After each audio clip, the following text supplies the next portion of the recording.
Hello guys, स्वागत है आपका सिटीजन जी चैनल पर। और 100 सीरीज में आज आप देखने वाले हो इसका सेकंड पार्ट। ये मूवी रिलीज हुई थी 2005 में, यानी कि फर्स्ट पार्ट के 1 साल बाद ही। फर्स्ट पार्ट को डायरेक्ट किया था जेम्स वॉन ने, और उसी के साथ वो इस सीरीज को अलविदा कह गए थे। वो अपने अगले प्रोजेक्ट्स में बिजी थे, इसलिए इस फिल्म को डायरेक्ट किया था डैरन लिन बोसमैन ने। अब अगर ये कहा जाए कि 100 फ्रेंचाइज जो कुछ भी है वो इसी आदमी की बदौलत है, तो इसमें कुछ भी गलत नहीं होगा। फर्स्ट फिल्म का पूरा क्रेडिट जेम्स वॉन और ली वैनल को जाता है, लेकिन फिर उन्होंने इस फ्रेंचाइज को छोड़ दिया था और फिर इसे संभाला डैरन लिन बोसमैन ने। जितनी भी पॉपुलर 100 फिल्म्स हैं उन्हें बोसमैन ने ही डायरेक्ट किया है, जैसे कि 100 2, 3 और 4। और 9th फिल्म जो कि 2021 में आएगी उसे भी बोसमैन ने ही डायरेक्ट किया है। इस फिल्म की स्क्रिप्ट भी बोसमैन ने ही लिखी है, लेकिन उसमें ली वैनल ने भी कुछ चेंजेस किए हैं। अब ज्यादातर लोग यही जानते हैं कि 100 फ्रेंचाइज जेम्स वॉन ने बनाई है, जो कि बिल्कुल गलत है। उन्होंने सिर्फ फर्स्ट फिल्म बनाई है। 100 2 को ग्रेटेस्ट हॉरर मूवी सीक्वल कहा जाता है। ये फर्स्ट पार्ट से ज्यादा सक्सेसफुल रही थी, प्लस इसने फर्स्ट पार्ट की इंपॉर्टेंस को और बढ़ा दिया था। 100 फ्रेंचाइज की जब भी बात होती है तो 100 2 को 100 से ऊपर ही रखा जाता है। ऐसा क्यों है ये आप इस वीडियो के बाद समझ जाओगे।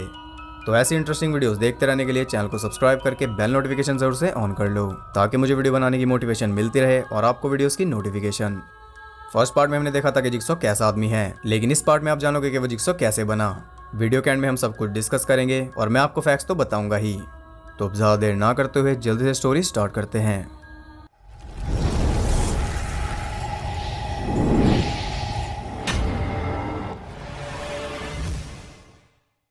मूवी के स्टार्ट में हम देखते हैं माइकल मार्श नाम के आदमी को, जो कि जिक्सॉ के ट्रैप में फंसा हुआ है। इस ट्रैप का नाम है द डेथ मास्क और ये इंस्पायर्ड है आयरन मेडन से, जिसे 19th सेंचुरी में यूज किया जाता था। वो पूरी बॉडी के लिए था और ये सिर्फ फेस के लिए है, और ये थोड़ा बहुत इंस्पायर्ड है वीनस फ्लाई ट्रैप से। अब इस ट्रैप को देखकर आप समझ ही गए होंगे कि टाइम पूरा होने पर ये बंद हो जाएगा और माइकल का ही मुंह दिखाने लायक नहीं बचेगा। लेकिन माइकल वहाँ है क्यों? क्योंकि वो पुलिस का खबरी है। वो लोगों की जासूसी करता है, और आपको पता ही है कि जिक्सॉ को ऐसे लोग पसंद नहीं है। उसके सामने रखे टीवी में एक टेप चलती है जिसमें बिली था। वो अपना वर्ल्ड फेमस डायलॉग मारता है। इसके बाद वो उसे गेम के रूल्स बताता है। माइकल के पास बहुत ही कम टाइम था उस ट्रैप को खोलने के लिए। वो एक चाबी से खुलने वाला था और माइकल को वो चाबी ही ढूंढनी थी। जैसा कि आपको पता ही है कि जिक्सॉ सबको एक मौका जरूर देता है, इसलिए बिली उसे एक हिंट भी देता है। वो चाबी उसकी आंख के पीछे थी। आंख के पीछे चाबी छुपाने का भाव आप समझ ही गए होंगे। उन्हीं आंखों से वो दूसरों की लाइफ में झांकता था, तो अब उसे ही निकाल कर वो अपनी लाइफ बचा सकता है। उसका टाइम स्टार्ट हो चुका था, लेकिन वो अपनी आंख निकालने की हिम्मत नहीं जुटा पाता, इसीलिए मारा जाता है। पिछली वीडियो के एंड में मैंने आपको बताया था कि आगे की सभी 100 मूवीज में भारी टॉर्चर दिखाया गया है। ये उसी का सैंपल है। इसके बाद हम देखते हैं डिटेक्टिव एरिक मैथ्यूज को, जिसे एक क्राइम सीन पर बुलाया जाता है। उसे बुलाया था डिटेक्टिव एलिसन कैरी ने, जिसे हमने फर्स्ट पार्ट में भी देखा था। वो टैप और सिंह के साथ जिक्सॉ के केस पर काम कर रही थी। इनफैक्ट अभी भी कर रही है, क्योंकि जिस क्राइम सीन पर वो है वो माइकल मार्क्स ही है। अब एरिक को वहाँ इसलिए बुलाया गया है क्योंकि माइकल उसी का खबरी था, लेकिन सिर्फ यही वजह नहीं है। वहाँ पर एरिक के लिए एक मैसेज भी था, जो कि था लुक क्लोज डिटेक्टिव मैथ्यूज, यानी कि जिक्सॉ एरिक को इस केस पर चाहता है, और वो ये भी चाहता है कि एरिक थोड़ा पास से देखे। ये बात एरिक को बहुत परेशान कर रही थी। वो इसके बारे में बहुत सोचता है और फाइनली उसे एक क्लू मिल जाता है। माइकल के ट्रैप पर विल्सन स्टील कंपनी का मार्क था, यानी कि वो ट्रैप वहीं पर बना है। एरिक जरा भी देर नहीं करता और पूरी स्वैट टीम के साथ उस फैक्ट्री में पहुंच जाता है। जब वो वहां पहुंचते हैं तब जिक्सॉ आराम से सीरियल खा रहा था, यानी कि यहाँ कुछ तो गड़बड़ है। हम सब जानते हैं कि जिक्सॉ इतना बेवकूफ नहीं है। स्वैट टीम धीरे धीरे आगे बढ़ रही थी। रास्ते में उन्हें मिलता है बिली, जो कि उनकी हालत खराब करने आया था, और वो ऐसा कर भी देता है। इलेक्ट्रिक ट्रैप में फंसकर कई सारे ऑफिसर इंजर्ड हो जाते हैं। यहाँ उन्हें पता चलता है कि वो पूरी फैक्ट्री किसी ट्रैप से कम नहीं है। बाकी सब सावधानी से आगे बढ़ते हैं और वो सक्सेसफुली मेन जगह तक पहुंच जाते हैं, जहाँ उन्हें मिलता है जिक्सॉ। वो बड़े आराम से बैठा हुआ था। पुलिस उसे हथकड़ी लगाती है और सब कुछ बड़े आराम से निपट जाता है, लेकिन क्या ये इतना आसान है? इससे पहले कि वो जिक्सॉ को लेकर जाते, वो उन्हें सामने वाला रूम चेक करने के लिए कहता है। जैसे वो उस रूम में जाते हैं उनके होश उड़ जाते हैं। वहाँ कुछ मॉनिटर्स रखे थे जिनमें लाइव फीड चल रही थी, और वो लाइव फीड थी जिक्सॉ के गेम में फंसे कुछ लोगों की। और एरिक इससे कुछ ज्यादा ही परेशान हो जाता है, क्योंकि उसका बेटा डैनियल भी उस गेम का हिस्सा था। जी हाँ, ये सब जिक्सॉ का प्लान था एरिक को यहाँ लाने के लिए। मूवी तो अब शुरू हुई है। अपने बेटे को वहाँ फंसा देखकर एरिक गुस्से से भर जाता है। वो जिक्सॉ से जवाब मांगता है, लेकिन जिक्सॉ उसके सवालों का कोई जवाब नहीं देता, बल्कि वो उसे वो जवाब देता है जो उसे जानने जरूरी थे। वो बताता है कि जिस जगह उसका बेटा कैद है वहाँ किसी तरह की नर्व गैस रिलीज हो रही है, जो कि 2 घंटे के अंदर उसे मार देगी। ये सुनकर एरिक सुन हो जाता है, लेकिन जिक्सॉ उसे भरोसा दिलाता है कि उसका बेटा एक सेफ प्लेस में है। पूरी पुलिस फोर्स को अपने ठिकाने पर बुलाकर उनके साथ गेम खेलना, ये तो बस जिक्सॉ ही कर सकता है। वहां पर एक टाइमर भी चल रहा था जो कि 2 घंटे ही काउंट कर रहा था। इन सब चीजों को देखकर एरिक की चिंता बढ़ती जा रही थी, लेकिन उससे ज्यादा चिंतित वो लोग थे जो उस गैस हाउस में बंद थे। वो लोग हैं सेवियर, जोनस, गस, लॉरा, एडिसन, ओबी और ऑफ कोर्स डैनियल। वहां पर एक और लड़की भी थी जो कि बेहोश पड़ी थी। अब उन सब का वही हाल था जो सभी जिक्सा विक्टिम्स का होता है। उन्हें नहीं पता कि वो कहाँ हैं और वहां कैसे पहुंचे। वो एक दूसरे को भी नहीं जानते। उन सब के मन में बहुत सवाल थे और उनके सवालों के जवाब देने के लिए वो बेहोश पड़ी लड़की उठ खड़ी होती है, बिल्कुल वैसे ही जैसे पिछले पार्ट में जिक्सॉ उठा था। और हैरानी वाली बात यह है कि वो लड़की और कोई नहीं बल्कि अमेंडा है, जो कि पहले भी जिक्सॉ की विक्टिम रह चुकी है। और सिर्फ विक्टिम ही नहीं, वो ही एकलौती ऐसी है जिसने जिक्सॉ की गेम को बीट किया था। लेकिन अब वो दोबारा वहाँ कैसे पहुंची? इसका जवाब सिंपल है, वो दोबारा ड्रग्स लेने लगी थी। पिछले पार्ट में उसने कहा था कि जिक्सॉ ने उसे उसकी लाइफ की अहमियत समझाई है, लेकिन अहमियत वो थोड़ा जल्दी ही भूल गई, इसलिए उसे दोबारा यहाँ डाला गया है और इससे वो बिल्कुल भी खुश नहीं है। अब क्योंकि वो गेम के रूल्स पहले से जानती है, इसलिए वो क्लूज ढूंढने लगती है और उसे मिलता है एक टेप रिकॉर्डर। उसमें जिक्सॉ ही बोल रहा था और वो उन सबको गेम के रूल्स बता देता है। वो बताता है कि इस घर का दरवाजा 3 घंटे बाद अपने आप खुल जाएगा, लेकिन वो सब 2 घंटे के अंदर ही मर जाएंगे उस नर्व गैस की वजह से। लेकिन वो गैस से बच सकते हैं। उस घर में कई सारे एंटीडोट छुपे हैं जो उनकी जान बचा सकते हैं, और एक तो उनके सामने पड़े सेफ में ही है। जिक्सॉ कहता है कि उस सेफ का कॉम्बिनेशन तुम सबके दिमाग के पीछे ही छुपा है और उस क्लू का ऑर्डर तुम रेनबो से पता लगा सकते हो। वो ये भी कहता है कि जब तुम समझोगे कि तुम सब में क्या कॉमन है तो तुम्हें पता चल जाएगा कि तुम यहाँ क्यों हो, और इसका क्लू एक्स मार्क के पीछे है। ऑफ कोर्स एक्स वाला क्लू तो जिक्सॉ को देना ही था। उन्हें एक चाबी भी मिलती है जिसके साथ एक नोट था और उसके ऊपर क्लियरली लिखा था कि इस चाबी से रूम का दरवाजा खोलने की कोशिश मत करना, लेकिन कोई भी इस वार्निंग को सीरियस नहीं लेता। सेवियर उस चाबी से लॉक खोलने लगता है और इसी चक्कर में बेचारा घस मारा जाता है, क्योंकि दरवाजे के पीछे एक ट्रैप था जिसका नाम है द मैग्नम आई होल। अब जाकर वो जिक्सॉ को सीरियसली लेते हैं। जिक्सॉ की गेम्स का सबसे मेन रूल यही है कि सबको रूल्स के मुताबिक ही चलना पड़ता है। अब उनके सवाल और ज्यादा बढ़ जाते हैं। तब अमेंडा, जो कि एक्स कंटेस्टेंट और विनर है, उन्हें सारे जवाब देती है। उधर एरिक भी गस को मरते हुए देख लेता है और वो समझ जाता है कि जिक्सॉ कोई मजाक नहीं कर रहा, ये सच में हो रहा है। वो जिक्सॉ के पास जाता है और उससे पूछता है कि वो क्या चाहता है। तब जिक्सॉ से कहता है कि वो उसका टाइम चाहता है, वो उससे अकेले में कुछ बात करना चाहता है।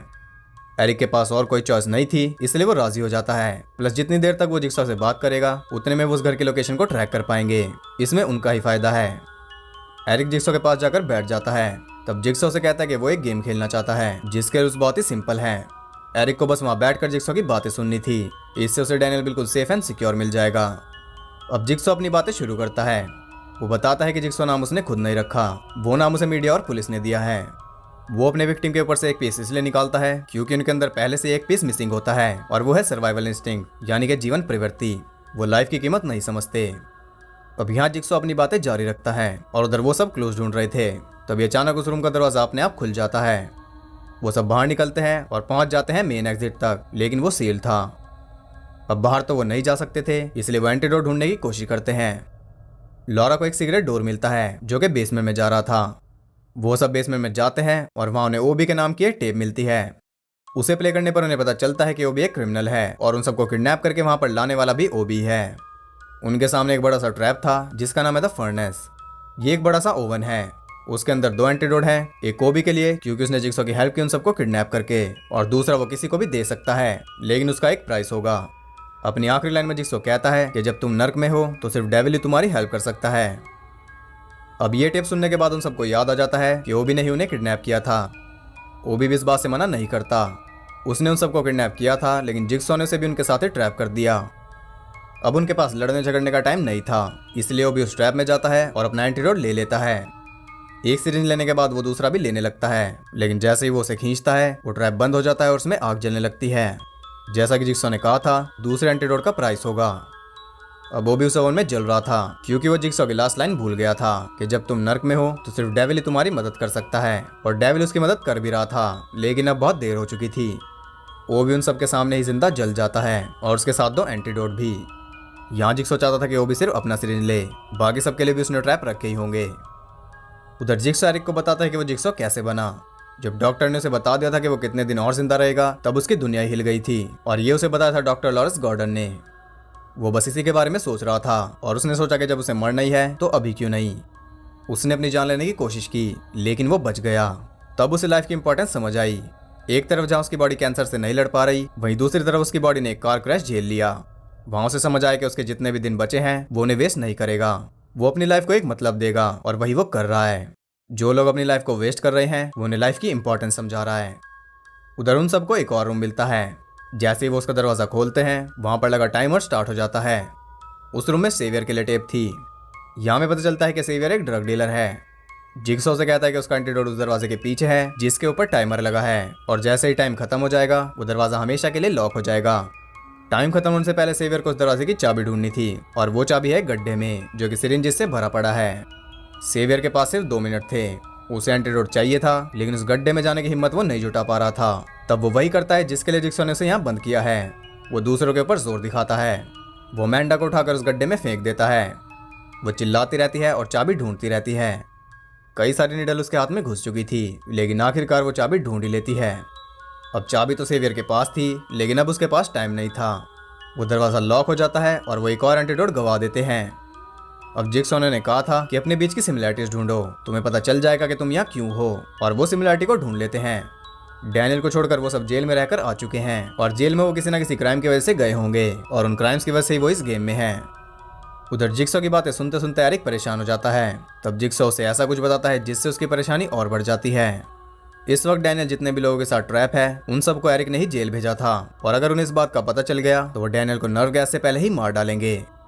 ये जानकर एरिक की टेंशन और ज्यादा बढ़ जाती है, लेकिन वो कुछ भी नहीं कर सकता था। उधर वो सब अलग अलग होकर एंटीडोट ढूंढने लगते हैं। सेवियर वापस उस सेफ के पास जाता है, और तब वो कुछ ऐसा नोटिस करता है जिससे उसे जिगसॉ का क्लू समझ आ जाता है। वो देखता है कि गस की गर्दन पर एक नंबर था जो कि रेड कलर से लिखा हुआ था। जिगसॉ ने कहा था कि सेफ का कॉम्बिनेशन उनके दिमाग के पीछे छुपा हुआ है, और उसका ऑर्डर वो रेनबो के थ्रू पता लगा सकते हैं।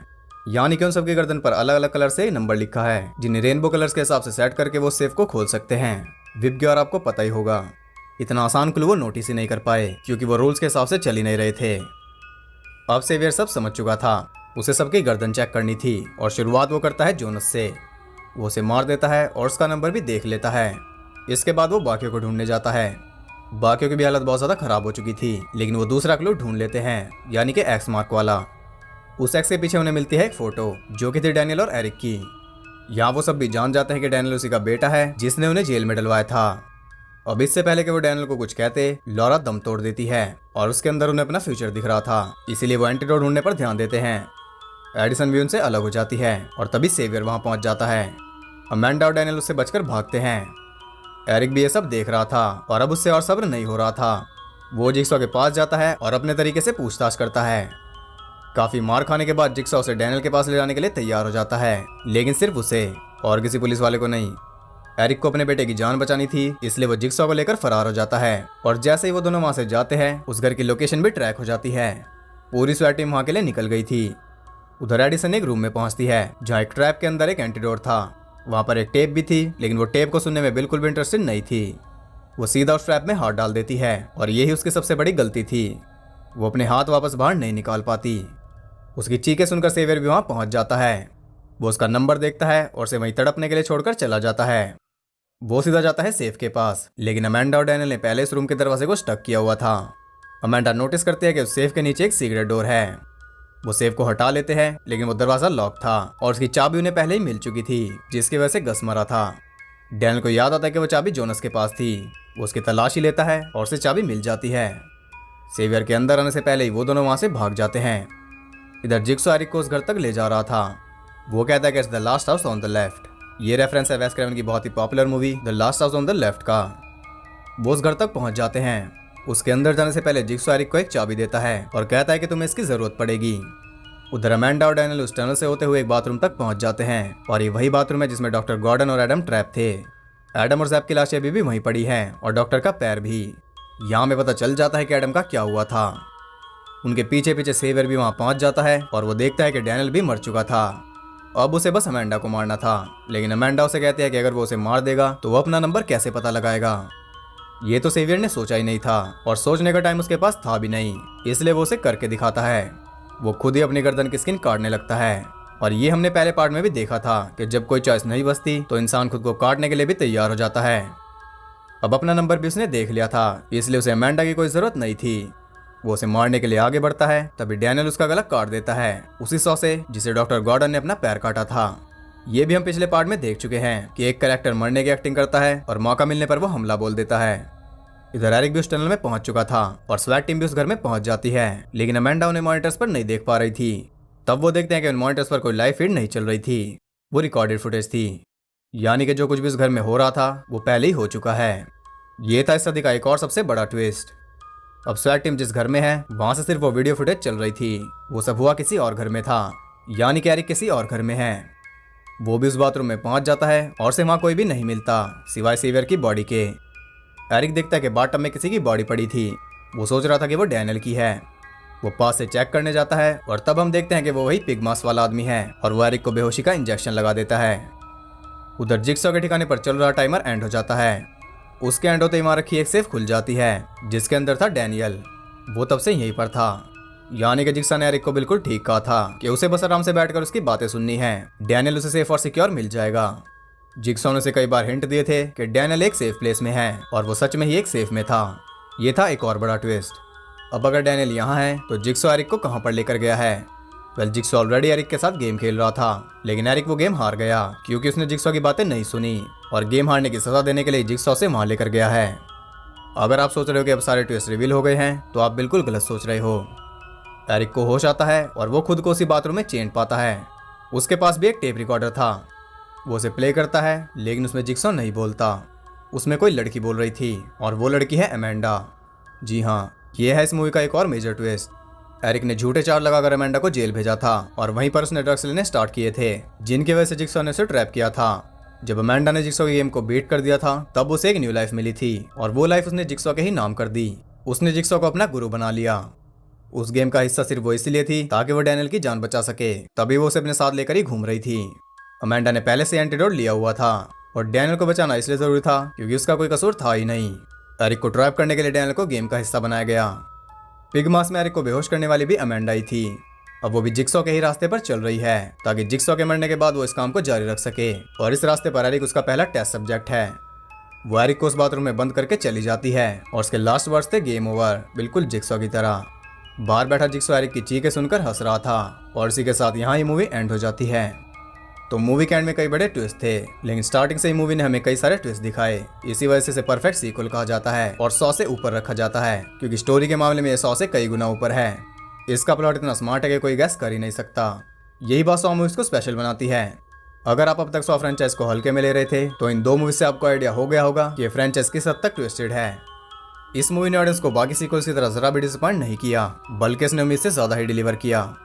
इसका बजट था $4 मिलियन और इसने $147.7 मिलियन की कमाई की थी, जो कि फर्स्ट पार्ट से ज्यादा है। इस फिल्म के लिए टोबिन बेल को बेस्ट विलन के अवार्ड के लिए नॉमिनेट किया गया था। जिक्सॉ के रूप में उनकी एक्टिंग अनमैचेबल है। इस मूवी को 2006 में डीवीडी पर रिलीज किया गया और इसने वहां भी सारे रिकॉर्ड तोड़ दिए। इसकी 3 मिलियन से ज्यादा कॉपीज भी की थी।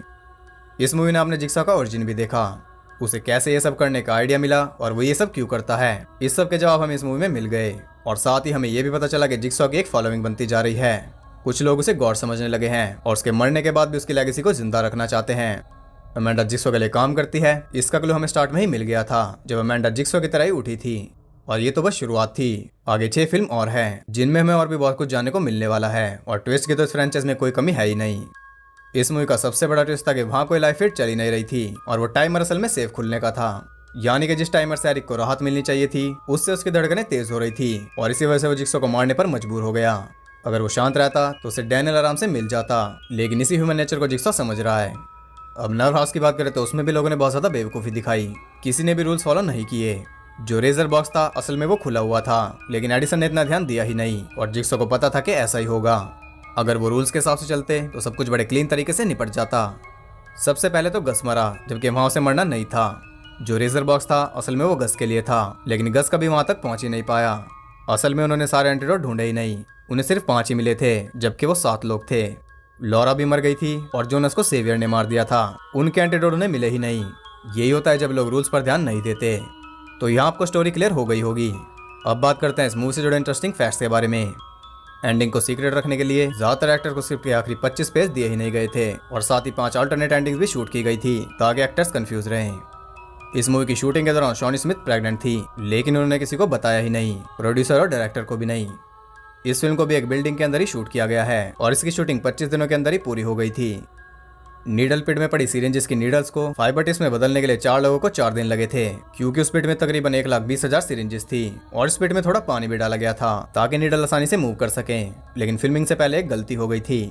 उस पिट में कुछ असली सिरिंजेस भी गिर गए थे, जिस वजह से शूटिंग को रोकना पड़ा। क्रू ने लिटरली उस नीडल पिट में से असली सिरिंज ढूंढे थे। एंड में जो आपने सॉ मूवी वाला बाथरूम देखा, असल में वो सॉ मूवी वाला नहीं था। इस फिल्म के लिए उसे फिर से रिक्रिएट किया गया था।